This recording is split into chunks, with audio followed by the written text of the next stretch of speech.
I'd like to speak about this idea called the Wall of Awful. And I originally heard this idea from the book and YouTube channel How to ADHD, and I believe um, I believe the author of that video as well heard it from someone else. But anyways, so this term, the Wall of Awful, it's a concept to describe our relationship to any task, specifically things that we find particularly emotionally difficult, even if they are simple or mundane in nature. The example I remember, I think from a video, and this was like years ago, was a uh, a kid coming home from school, and he has his backpack in front of him, and he sits in front of it, and his task is to take his math textbook out of his backpack, and he is just sitting there uh, not doing anything. And it looks like he's not doing anything, but actually he's climbing a mental brick wall just to actually get to initiate with that task. And it boils down to just this, is that every task we see, every task we engage with in reality, we simply do not just perceive the task, like make a phone call or just pull out your math textbook. What ends up happening is we will see the task, and then we will have the entire story associated with it and all of the emotional charge associated with how we have understood what that, uh, let's just say, figment in reality means. So for this kid, right, this figment in reality being the math textbook, and probably has had a negative experience with math where I don't want to do the math homework. Very relatable for many people. And so as a result, just to even get started with that emotionally difficult thing can be very tough. And you'll see this whole philosophy around productivity with the metaphor of eat the biggest frog first, with eat that frog, do the most emotionally difficult thing first, because this is well known with certain tasks. There is a paired emotion on every single task, and oftentimes people with ADHD can find themselves having this wall of awful be way, way higher. And, not just ADHD, but any deficit in regulating your emotions, any lack of emotional mastery. I've known people that suffer from uh, BPD, borderline personality disorder, and their mood is like up and down, up and down, up and down, and when it's low, it's really low. And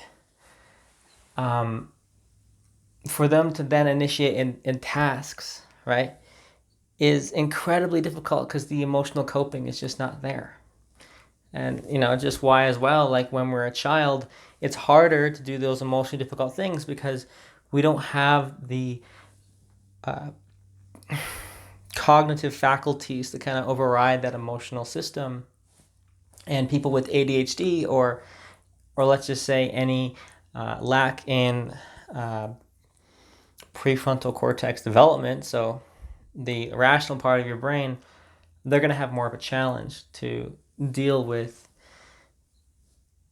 emotionally difficult tasks. So, with that being all said, I just want to explain this quick concept of the wall of awful. Where in your life do you have walls of awful? Where in your life do you have a simple thing, like maybe it's pick up the phone for a job interview, or to go job hunting. Maybe it's looking on LinkedIn, right, for job hunting, or maybe it's uh, going and talking to a woman that you find beautiful as a man, right? Uh, all of a sudden, this whole idea with the wall of awful makes complete sense now as to why maybe there's so much fear I can relate to this on a personal level, where if you've experienced lots and lots and lots of rejection, perhaps hundreds of rejections, and very little, if any uh, positive interactions in terms of um, it leading to getting the result you want, getting their number, going on a date. If you have a whole history of, let's say, getting rejections when you have an interaction with the women, or it being kind of awkward, then your body's going to remember that emotionally. And the next thing you know, you'll have a beautiful woman that's in front of you, and it's a very simple, non-threatening conversation. You say hello, this or that, like, exchange a couple things back and forth, like, I'm noticing I'd like to get to know you a bit better over a coffee time sometime. How does that sound? Whatever the line is that you pull, whatever you say, that's what you communicate, right? That you want to see them again. It's a very simple interaction. In fact, I can do this with men, no problem, because I'm not attracted to men in a romantic way. And so it's nothing for me. But then when I've done that with women, there's a lot of meaning with it. There's a lot of, when there's like saying no, it's like a huge piece there that gets wrapped up in the emotions. And then next thing I know, fast forward a couple of years, I'm just like in front of the same scenario, and I got this huge wall of awful.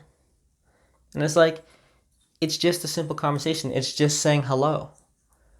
But my body doesn't interpret it that way. My body has a deep sinking feeling in the chest. I have tightening in the chest, whatever it is for you. Maybe you feel tightness in the head or whatever. And this is just on one example. It all of a sudden makes sense as to why we can have such emotional difficulty with a simple task. When I was a child, I remember being able to pick up the phone to make a phone call to my friend's house when, my friend's mom or dad would pick up the phone, like when we had landlines. That was too emotionally difficult for me. I'd rather actually walk to their house and knock on their door. And so there was some sort of negative association with that, where there was just a huge wall of awful with being able to initiate with that task. And so connecting all this now to emotional mastery, emotional processing. When we're able to recognize our walls of awful, then we can name them to tame them. We can see like, okay, this is not, this is an emotional challenge. Not a problem, an emotional challenge. So what are you going to do with it? How are you going to help yourself process that? Whether it's breathing or bilateral tapping, or with exercise, whatever it is, to maybe it's letting go and surrendering, maybe a bit of the Sedona technique or the Sedona method. And just being mindful of experiencing your thoughts in your mind and what comes up. It's amazing to be able to frame reality in this way. All of a sudden, you stop thinking that you're lazy for not picking up the phone, for getting a job, or sending in a resume for getting a job. Because your body remembers the 15, 20 other jobs that you've had and the negative experiences you've had. No wonder you have this wall of awful in front of you. No wonder you have this wall of awful in front of you when approaching another woman. And when approaching women. Or whatever it is for you, right? I'm just pulling in personal examples I've experienced. Or no wonder it's difficult for you to pull out your math textbook or to open that book to study some statistics or anatomy or, law, whatever it is for you, if you've had negative experiences with it, you're going to have a harder time to actually start. And you're going to have to actually sit with that whole emotional system, that whole emotional reaction with this figment of reality, this figment of consciousness that's in your mind, and how much you've associated with, how much emotion you've associated with this part of your life or reality. So just a quick explanation and with a couple examples illustrating the wall of awful. To summarize, we do not simply see our tasks, we see our tasks relative to the emotional charge with it. We do not see reality objectively. We see reality 100% subjectively. And in fact, on a deeper level, reality is 100% subjective. You have never experienced an objective perspective, and you never will, because you're always locked in your perspective.